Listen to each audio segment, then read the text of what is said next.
అన్న హైపేనా సినిమా చాలా బాగుంది అన్న.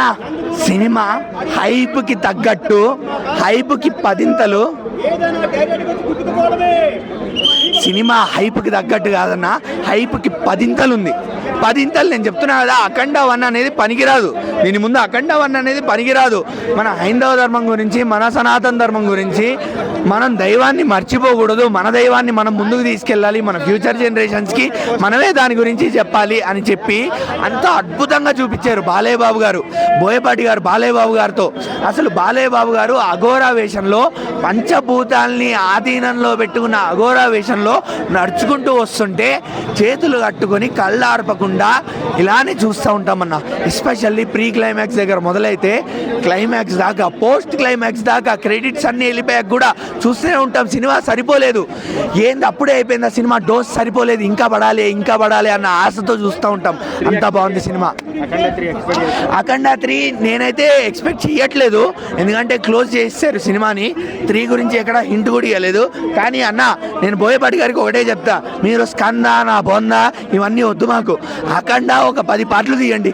బాలయ్య బాబు గారు, బోయపాటి గారు ఈ కాంబినేషన్ మాత్రమే తీయండి. మీరు అఖండ ఫ్రాంచైజ్ చేసి ఒక 10 పాటలు తీయండి, మేము చూస్తాం, హ్యాపీగా చూస్తాం.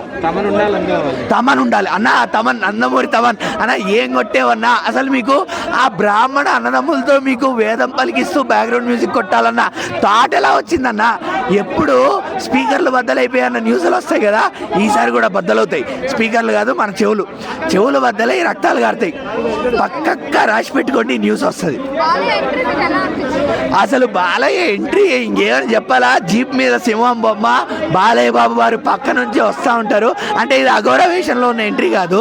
అఘోరా వేషంలో ఉన్న ఎంట్రీ చాలా అంటే కామ్గా, కంపోజ్డ్గా, ఆ సీన్కి తగ్గట్టు, అక్కడ ఉన్న ఎమోషన్కి తగ్గట్టు చాలా బాగా నీట్గా వచ్చింది. ఇంకొకటి, ఈ సినిమాకి సంబంధించి టికెట్ ప్రైజెస్ మీద చాలా విమర్శలు వచ్చినాయి.